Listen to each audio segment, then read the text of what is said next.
नमस्कार। आज हम लोग एरिक एरिक्सन के मनोसामाजिक सिद्धांत के बारे में अध्ययन करेंगे। एरिक एरिक्सन कौन थे? यह भी मनोसामाजिक सिद्धांत यानी व्यक्तित्व के से संबंधित इनका भी अपने आप में एक सिद्धांत है जिसको साइको सोशल थ्योरी आप एरिक एरिक्सन कहते हैं। और यह सिगमंड फ्रायड के शिष्य थे। सिगमंड फ्रायड मनोविश्लेषणात्मक सिद्धांत के प्रतिपादक थे। यह जो मनोसामाजिक सिद्धांत के प्रतिपादक थे, इन्होंने बताया कि विकास की 8 अवस्थाएँ होती हैं। और यह विकास की 8 अवस्थाएँ कौन कौन सी होती हैं देखेंगे आप। विश्वास बनाम अविश्वास, विश्वास बनाम अविश्वास पहली अवस्था होती है। दूसरी अवस्था होती है स्वायत्तता बनाम शर्म। तीसरा अवस्था होती है पहल बनाम अपराध। और चौथी अवस्था होती है परिश्रम बनाम हीनता। और पांचवी अवस्था होती है आपकी पहचान बनाम संभ्रांति। और छठवीं अवस्था होती है आत्मीयता बनाम अलगाव। और सातवीं अवस्था होती है जन्मात्मकता बनाम स्थिरता। और आठवीं अवस्था होती है संपूर्णता बनाम निराशा। तो इसे आप देख लेंगे कि इसके बारे में जो सिगमंड फ्रायड जो 8 अवस्थाएं दिए थे, यह इन 8 अवस्थाओं में उन्होंने व्यक्तित्व के बारे में बताया कि व्यक्तित्व जो 8 अवस्थाओं में व्यक्ति का व्यक्तित्व जो है उसकी पहचान होती है कि 1 से लेकर के यानी 1 क्या 0 से लेकर के 60 या जब तक वो उसकी डेथ नहीं हो जाती तब तक का उसका व्यक्तित्व कैसा होता है। इस अवस्था में कौन कौन सी अवस्था को किस अवस्था के नाम से जाना जाता है, वहाँ से क्वेश्चन बनते हैं। अब पहला आपका है विश्वास बनाम अविश्वास में आप देखेंगे ट्रस्ट वीएस मिसट्रस्ट, यानी 0 से लेकर के 1 वर्ष तक की अवस्था। इस अवस्था में एरिक्सन जी बताते हैं कि बच्चा जो है अपने परिवार हो या पास पड़ोस हो या नात रिश्तेदार हो या कोई भी हो, जिससे वह जो लोग उससे प्यार करते हैं, स्नेह करते हैं, प्रेम करते हैं, लगाव रखते हैं, उन पे वह विश्वास रखता है।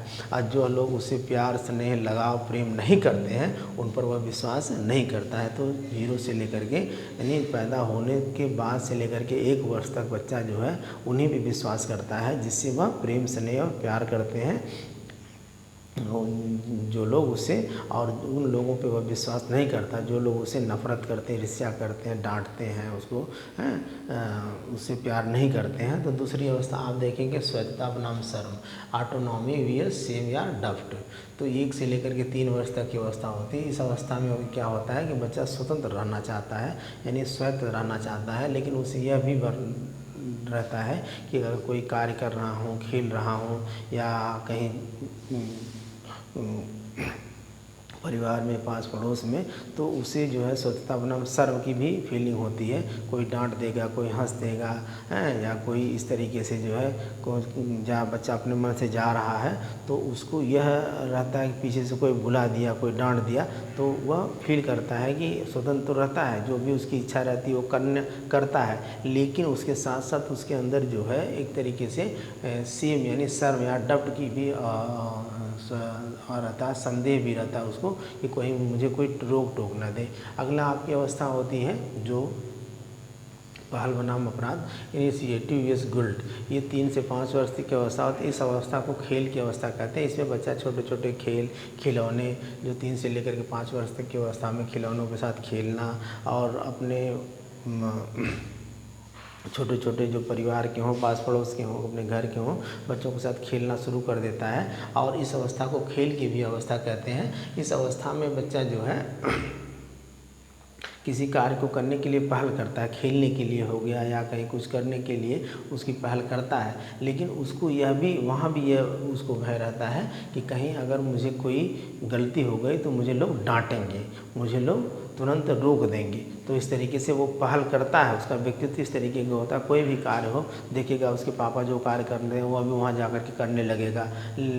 जब उसको डांट देंगे तो तुरंत जो है इसका अपराध का बोध हो जाता है कि अरे मुझसे ये गलती हो गई। मम्मी कुछ भी कर रही है, जैसे मेरी मम्मी आटा सान रही है तो वह भी जा कर के आटा जो है गूँथने लगेगा, या मम्मी कुछ भी कर रही है तो वह भी जा कर के उसमें करने लगेगा।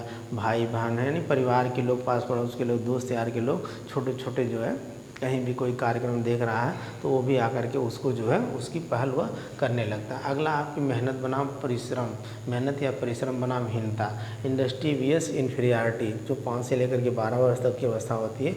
इसको विद्यालय की भी अवस्था कहते हैं। इसमें बच्चा क्या करता है, परिश्रम करता है और क्योंकि पढ़ने लिखने से संबंधित या परिवार में हो, पास पड़ोस में हो, विद्यालय में हो या समाज में हो, कहीं भी रहता है तो वह आप मेहनत करता है, लेकिन उसके साथ वह जो है एक तरीके से हीनता का मतलब विद्यालय में बच्चा है तो पीछे खड़ा पीछे बैठा है और कोई प्रश्न अध्यापक पढ़ा रहे हैं नहीं आ रहा है तो उसको पूछने की मन में है उसको इच्छा, यानी वह परिश्रम कर रहा है, पढ़ रहा है, लेकिन उसे यह भी फीलिंग रहती है, यह भी उसके मन में वो रहता है कि अगर मैं पूछूंगा बच्चे हंस देंगे तो हीनता महसूस करता है, इन्फीरियरिटी महसूस करता है।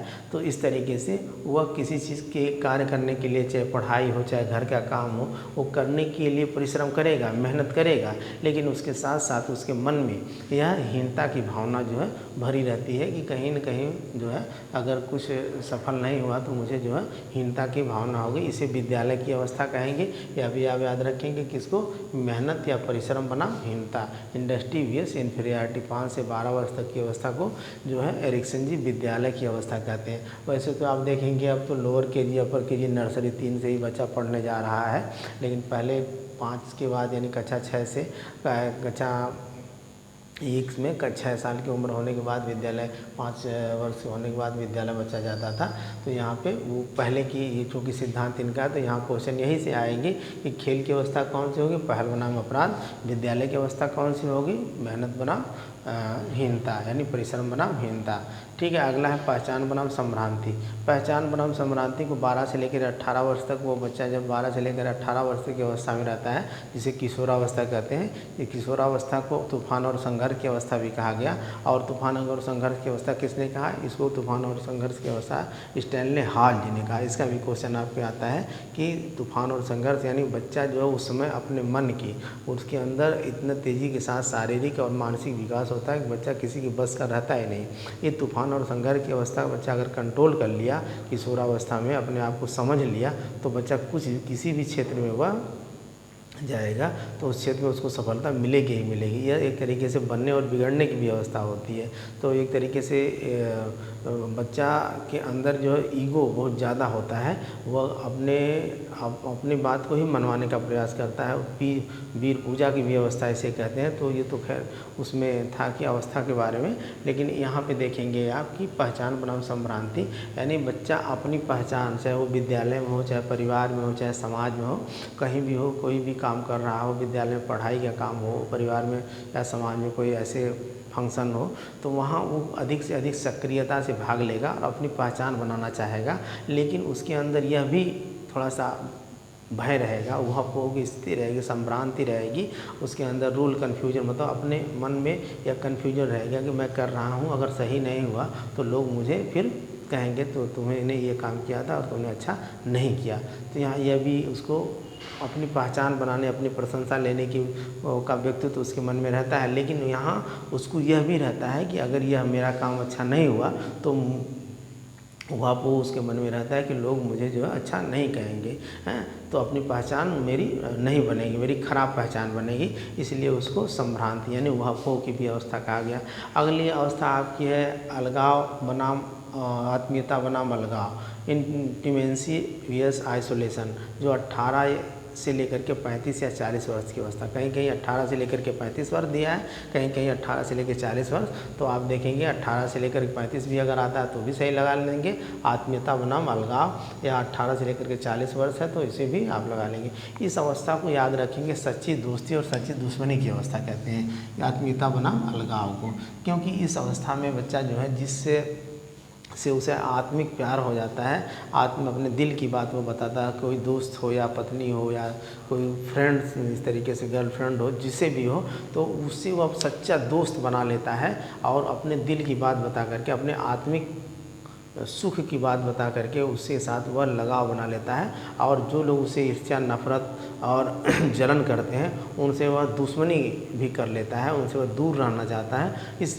आधार पे एरिक्सन जी बताते हैं कि इस अवस्था को जो 18 से लेकर के 35 वर्ष तक की या 40 वर्ष तक की अवस्था है, इसे सच्ची दोस्ती और सच्ची दुश्मनी की अवस्था भी कहा जाता है। अगला है आपका जन्मात्मकता बनाम स्थिरता। अब इस अवस्था में जो 35 से लेकर के या 40 से लेकर के जो है 60 वर्ष तक की अवस्था होती है, उस अवस्था में बच्चे के मन में यह विचार होता है कि अब जो है जन्मात्मकता, एक तरीके से शादी ब्याह हो जाए, मेरे बच्चे हों, परिवार हो, कहीं से मैं वर्क करके आ रहा हूँ, जॉब करके आ रहा हूँ, तो कोई मुझे पानी देने वाला हो, कोई मुझे खाना देने वाला हो। यानी एक तरीके से अपने वंश की बात वह सोचता है, अपने परिवार की बात वह सोचता है। माँ बाप भाई बहन तो परिवार है ही हैं, लेकिन वह जब बड़ा हो जाता है तो सबसे अपने एक अलग समाज में, जैसे जो नॉर्म्स है, जो वैल्यू है, जो कल्चर्स हैं, जो एक तरीके से सामाजिक रीति रिवाज है, उस हिसाब से वह अपने जन्मात्मकता यानी कि ये जो है जेनरेटिविटी ऑब्वियस स्टैग्नेशन, यानी अपने शादी ब्याह परिवार के बारे में सोच करके उसके मन में यह व्यक्तित्व आता है कि अब मेरा भी अपना परिवार देखेगा। अपने उम्र के लोगों को, उनके बच्चे हो गए, उनकी बीवी हो गई, वो कहीं जा रहे हैं आ रहे हैं, साथ में बच्चे हैं, तो उनके साथ हंसना बोलना खेलना उठना बैठना, एक आनंद जो उसे चाहिए वह उसके लिए शादी करेगा, उससे प्यार करेगा, उससे बच्चे होंगे, उससे प्यार करेगा, अपने वंश को आगे बढ़ाएगा, उसको पढ़ाएगा। बच्चे यह सोचेगा कि मेरे बच्चे पढ़ लिख करके अच्छे बने, मेरे जीवन का यही उद्देश्य। आप देखेंगे कि चाहे एक गरीब से गरीब जो रिक्शा चालक हो या मजदूरी करने वाला हो, ईंटा गारा करने वाला हो, एक बहुत अमीर से अमीर, चाहे बिल गेट्स को ले लें, चाहे जॉर्ज बेजोस को ले लें, चाहे टाटा अंबानी को ले लें, चाहे अगर उनसे पूछा जाएगा कि आपके जीवन का उद्देश्य क्या है, तो यही बताएंगे कि मेरे जीवन का उद्देश्य है कि मेरे बच्चे पढ़ लिख करके कामयाब हो जाएं, अपने पैरों पे खड़े हो जाएं। तो वह भी यही है कि जन्मात्मकता बनाम स्थिरता, वह व्यक्ति के अंदर यह व्यक्तित्व आ जाता है कि उसके भी बच्चे जो है अपने पैरों पे उसको पढ़ा लिखा दे, और उसके मन में ये इच्छा रहती है कि वह जो है अपने पैरों पे कामयाब हो जाएं, सफल हो जाएं, पढ़ लिख लें। तो यहाँ से लेकर के 60 वर्ष तक की अवस्था में है, जो 35 या 40 से लेकर के 60 वर्ष तक की अवस्था तक वो सोचता है कि 60 वर्ष में मुझको रिटायर हो जाना है। अगर कोई वर्क कर रहा है या नहीं भी कर रहा है, प्राइवेट जॉब में है, तब भी जानता है कि 60 वर्ष के बाद तो मेरे शारीरिक रूप से मैं कमज़ोर ही हो जाऊँगा, काम नहीं कर पाऊँगा, तो मेरे जो बच्चे हैं, मेरा जो परिवार है, वो अपने आप में सेटल हो जाए। मेरे जीवन का यही उद्देश्य है कि बच्चे अपने पैरों पर खड़े हो जाएँ। तो यहाँ पर ये बात आती है। अगला है संपूर्णता बनाम निराशा। अब संपूर्णता ईगो इंटेग्रिटी वीएस डिस्पेयर में उन्होंने जो 60 वर्ष से लेकर डेथ यानी मृत्यु तक की अवस्था होती है, यहाँ एरिक्सन जी बताते हैं कि उस व्यक्ति का व्यक्तित्व में ऐसा हो जाता है कि वह पूरे जो ऊपर की 7 अवस्थाएं हैं और उस अवस्थाओं के बारे में वो सोचता है कि मैंने अपने जीवन में क्या किया, अपने जीवन में सफल हुआ कि नहीं हुआ, मेहनत किया तो मेहनत का परिणाम अच्छा रहा कि ख़राब रहा, बच्चों के साथ कैसा व्यवहार किया, बीवी के साथ कैसा व्यवहार किया, समाज के साथ मुझे प्रशंसा मिल रही है या मुझे आलोचना मेरी हो रही है, तो वो पूरा सोचता है। तो वहाँ पे जो संपूर्णता बनाम निराशा की बात जब वो कहते हैं, तो वो बच्चा ये यानी व्यक्ति ये सोचता है कि अगर उसके सभी बच्चे सेटल्ड हो गए, जॉब पा गए या कहीं बिजनेस में लगे हुए हैं, अब आगे बढ़ रहे हैं, तो वो कहीं भी रहेगा, 10 लोगों से कहेगा कि हाँ मेरे जीवन का उद्देश्य पूरा हो गया, मैं सफल हो गया। तो उसके अंदर संपूर्णता आ जाती है और वह जो है अपने गर्व से कहता है कि मेरे सभी बच्चे सफल, और मेहनत मैंने किया और मेहनत का परिणाम भगवान ने मुझे दिया, मैं तो उसके अंदर संपूर्णता आ जाती है, ईगो इंटीग्रिटी आ जाती है। और अगर नहीं ऐसा हुआ, उसके बच्चे सफल नहीं हुए, उसकी बीवी उससे नाराज़ है, उसका परिवार उससे नाराज़ है, समाज भी उससे नाराज़ है, समाज भी उसकी आलोचना कर रहा है, तो उसके अंदर क्या आ जाती है, निराशा आ जाती है। तो इस तरीके से एरिक्सन जी जो 8 अवस्थाओं में, व्यक्तित्व के 8 अवस्थाओं में बांट करके वो बात करते हैं। यहाँ से भी आप क्वेश्चन देख लेंगे कि अगर पूछेगा खेल की अवस्था किसे कहते हैं, पहलू बनाम अपराध जो 3 से 5 वर्ष की अवस्था है, विद्यालय की अवस्था मेहनत बनाम या मेहनत या परिश्रम बनाम हीनता की अवस्था है। अगला पहचान बनाम संभ्रांति जो किशोरावस्था होती है, आत्मीयता बनाम अलगाव जो सच्ची दोस्ती और सच्ची दुश्मनी की अवस्था होती है, और जन्मात्मकता बनाम स्थिरता। अगर शादी या ब्याह या एक तरीके से परिवार के बारे में व्यक्ति कब सोचता है, तो जन्मात्मकता बनाम स्थिरता की बात जब आती है, तब अब पूरे संपूर्ण जीवन के बारे में, अपने पूरे संपूर्ण का जब वो अवलोकन करता है, अपने जीवन का जब अवलोकन करता है कि मैंने किस यहाँ पैदा हुआ तो मेरे जीवन का उद्देश्य क्या है, मैं क्या किया क्या नहीं किया, क्या मुझे करना चाहिए। उन लोगों से तुलना भी करता है, देखिए उनके बच्चे सफल हो गए, वो ये ऐसा काम किया, मैं ऐसा नहीं किया। तो अगर वहाँ उसको सफलता भी मिल जाती है तो उसको संपूर्णता हो जाती है, इंटीग्रिटी हो जाती है। अगर नहीं हुआ तो डिस्पेयर यानी वो निराशा हो जाती है। और पहली अवस्था विश्वास बनाना, विश्वास जो 0 से लेकर के 1 वर्ष बच्चा शुरू में ही जो लोग उसे प्यार करेंगे, स्नेह करेंगे, लगाव रखेंगे, उनसे पर विश्वास करेगा, जो नहीं करेंगे उन पर उनसे वो विश्वास नहीं करेगा। तो यहाँ पे ये 8 अवस्थाएं थी एरिक्सन की मनोसामाजिक सिद्धांत के अंतर्गत। इसे आप देख लेंगे, यहाँ से जहाँ से भी क्वेश्चन बनते हैं, टेट, सुपर टेट या सी टेट या केंद्रीय नवोदय विद्यालय की परीक्षाओं के लिए भी बहुत महत्वपूर्ण है।